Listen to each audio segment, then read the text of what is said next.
السلام علیکم۔ آج میں آپ کو ایک صحابی رسول کی بہت خوبصورت سٹوری سناؤں گی۔ ایک دفعہ ایک صحابی رسول رات کو اپنے گھر میں آرام فرما رہے تھے اور انہیں پیاس لگی تو انہوں نے اپنی اہلیہ سے پانی مانگا۔ ان کی اہلیہ چونکہ صحابیہ عورت تھیں، وہ پانی لے کر جب واپس آئیں تو وہ صحابی دوبارہ سو چکے تھے۔ وہ عورت اتنی خدمت گزار تھی کہ پانی لے کر ساری رات کھڑی رہی۔ جب رات کا کافی حصہ گزرا تو ان صحابی کی آنکھ دوبارہ کھلی تو وہ یہ دیکھ کر حیران رہ گئے کہ ان کی وفادار اور خدمت گزار بیوی پانی لے کر ان کے پاس کھڑی ہے۔ انہوں نے پوچھا کہ تم کب سے یہاں کھڑی ہو؟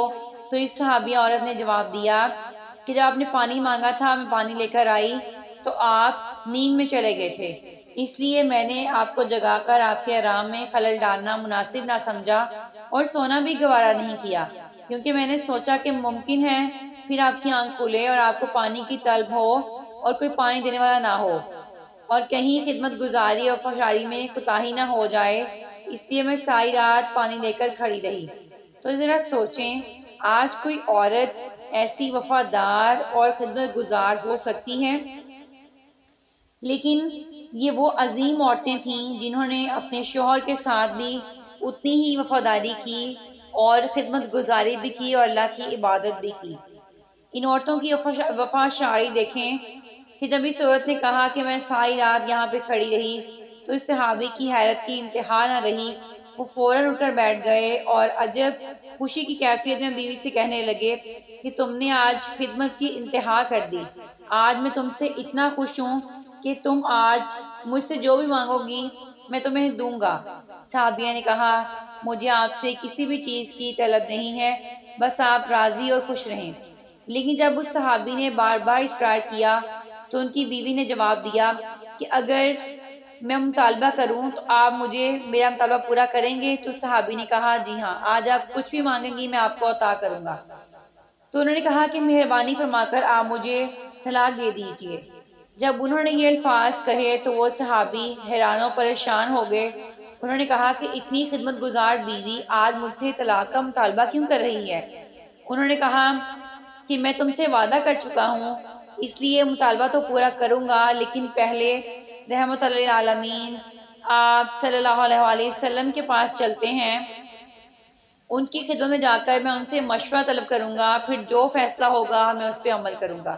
چنانچہ صبح صادق کے وقت وہ دونوں میاں بیوی اپنے گھر سے نکلے اور آپ صلی اللہ علیہ وآلہ وسلم کے حجرے کی طرف روانہ ہو گئے۔ راستے میں ایک گڑھے میں صحابی کا پاؤں پھسل گیا اور وہ گر گئے۔ ان کی بیوی نے ہاتھ پکڑ کر صحابی کو اٹھایا اور کہا آپ کو چوٹ تو نہیں لگی؟ صحابی نے کہا اور تو کچھ نہیں، ہاں البتہ پاؤں میں بہت تکلیف ہے۔ تو صحابیہ نے فرمایا چلیں گھر واپس چلتے ہیں۔ تو صحابی نے کہا اب تو ہم قریب آ چکے ہیں تو گھر واپس کیوں جانا ہے؟ صحابیہ نے کہا نہیں آپ گھر واپس چلیں، ہم پھر کسی دن آ جائیں گے۔ چنانچہ جب وہ گھر واپس آئے تو صحابی نے پوچھا کہ مجھے تو یہ ماجرا سمجھ نہیں آیا کہ یہ کیا ماجرا ہے؟ تو صحابیہ نے کہا بات یہ ہے کہ میں نے سنا ہے کہ جسے ساری زندگی میں کوئی تکلیف نہ ہو اس کے ایمان میں شک ہوتی ہے، کیونکہ جو بھی ایماندار ہوتا ہے وہ ضرور تکلیف میں آزمایا جاتا ہے۔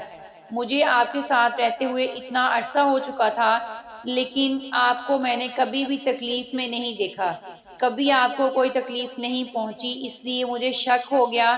میں نے سوچا کہ ایسے آدمی کے نکاح میں رہنے کا کیا فائدہ جس کا ایمان ہی مشکوک ہے، اس لیے میں نے آپ سے طلاق مانگی۔ لیکن جب راستے میں آپ کے پاؤں میں چوٹ آئی تو میرا شک ختم ہو گیا، میرا شک دور ہو گیا کہ الحمدللہ آپ تکلیف میں آزمائے گئے ہیں اور آپ نے اس تکلیف پہ صبر کیا۔ یہ صحیح مسلم کی حدیث ہے۔ اور یہ تھے صحابہ کرام اور ان کی زندگی اور ان کی بیویاں۔ آج اگر ہم اپنے آپ پہ دیکھیں، اپنی لائف کو دیکھیں تو میاں بیوی کی لڑائی کہاں سے شروع ہوتی ہے اور کہاں پہ ختم ہوتی ہے؟ یا تو ان کی لڑائیاں کپڑے، گھر، مکان، زیورات، جویلری، پیسے پہ ہوتی ہے اور یہاں پہ ہی آ کے ان کی لڑائیاں ختم ہوتی ہیں۔ ایمان اور دین کی بات تو کوئی پوچھتا ہی نہیں ہے۔ اللہ ہم سب کو ایمان کی دولت سے مالا مال فرمائے اور سچا اور پکا مسلمان بنائے اور ہمیں باعمل مسلمان بننے کی توفیق دے، کیونکہ آج کے دور میں علم کی کمی نہیں ہے، ہم میں سے ہر شخص کے پاس بہت علم ہے، ہر کوئی سمجھتا ہے کہ مجھے سب پتہ ہے، لیکن ہمارے پاس عمل نہیں ہے۔ ہم علم تو حاصل کرتے ہیں لیکن ہم اس پہ عمل نہیں کرتے ہیں۔ اللہ ہمیں باعمل مسلمان بھی بنائے، آمین۔